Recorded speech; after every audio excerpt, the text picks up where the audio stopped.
Assalamualaikum warahmatullahi wabarakatuh. Selamat kembali kepada channel saya. Hari ini saya dapat dua cerita daripada ibu saya sendiri. Sebelum kita pergi ke cerita tu, marilah kita selawat dahulu dan semua istighfar selalu. Sebelum tu kita intro dahulu. Okey, cerita pertama ni mak saya cerita ke. Cerita ni ia pada tahun 1994, di mana cerita ni berlaku di kampung mak saya kat Gomosek, atau lebih tepat lagi dekat Betel Baru. Pada mulanya kat kampung saya tu, family saya nak buat satu event make atau event tali arwah macam tu pada waktu malam. Jadi disetkan satu hari tu untuk adik-beradik mak saya semua balik. Untuk mengetahui awak semua, adik-beradik mak saya ada 10 orang. 9 perempuan, 1 lelaki. Bila sampai belakang adik-beradik mak saya siang hari tu, event nak buat makan-makan tu malam. Oleh disebabkan dekat kampung Betel Baru tu penduduk di kampung tu sikit sangat. Jadi penduduk kampung sepakat untuk buat satu event dekat satu rumah sahaja. Jadi adik-beradik emak saya ni masuk-masuklah kat rumah tu, kat rumah kampung tu, masuk-masuk untuk dibawa ke tempat makan tu. Jadi lepas maghrib tu, semua orang sudah siap buat makan, buat macam-macam lauk lah makan. Gotong royong buat makan sendiri, makan sebab nak buat bagi orang makan, orang mari menjamu orang makan lah.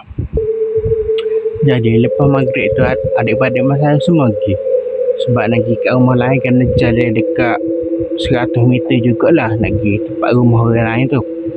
Jadi ada adik mak saya ni, dia punya suami dia tu, lebih tepat lagi adik ipar mami saya ni, dia lambat pergi. Sebab pun tak tahu juga mami saya cerita secara detail lah sebab apa dia lambat pergi. Jadi orang lain semua turun, tinggal adik ipar mami saya je dia tak pergi lagi. Dia pergi lewat sikit, dia pergi juga, semua lambat sikit dia pergi. Dia pergi lambat tu, time tu orang tak ada dalam rumah tu, tinggal dia seorang je. Tahun 1994 ni. Jadi mami saya pun turun, adik-adik mami saya pergi sampai dah sana. Jadi tinggallah dia seorang di rumah.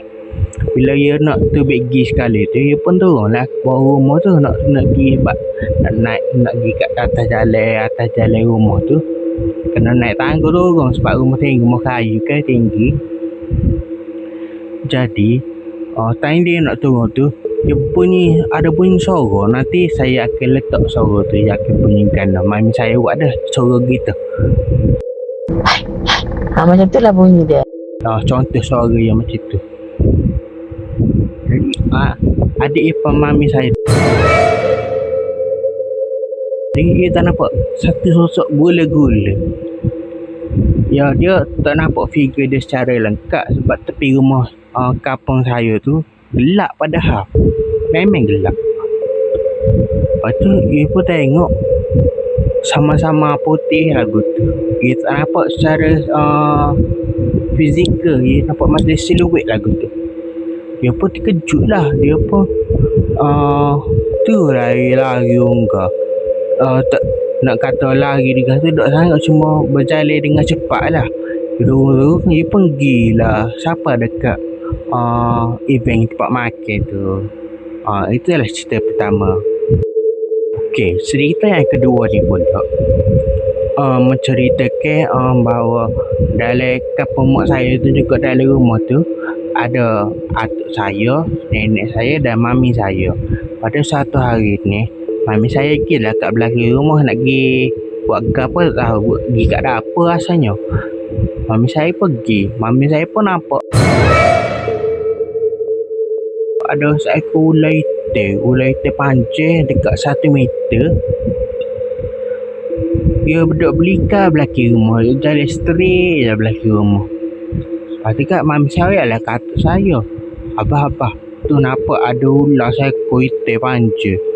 Tok saya pun kata gini lah, tu seranggu lah moga ular tu ia belek rumah sebelah tu. Rumah sebelah tu. Untuk mengetahui saut belakang. Sebelah rumah nenek kampung saya tu, lebih atuk nenek saya tu ada sebuah rumah kayu rumah kayu besar. Ia rumah tu tak digunakan langsung.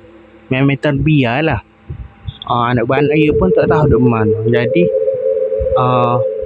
atuk saya anggap ular besar dan sosok gula-gula tu adalah milik belek rumah sebelah jiri kampung saya tu. Jadi ular tu tak kacau orang pun, dia just lalu saja straight je. Cuma abah saya pula, atuk saya pesan lah, jangan ganggu je kan mami saya, jangan ganggu ya, cuma belek ular gaib lah, dia bukan ular betul, ular gaib.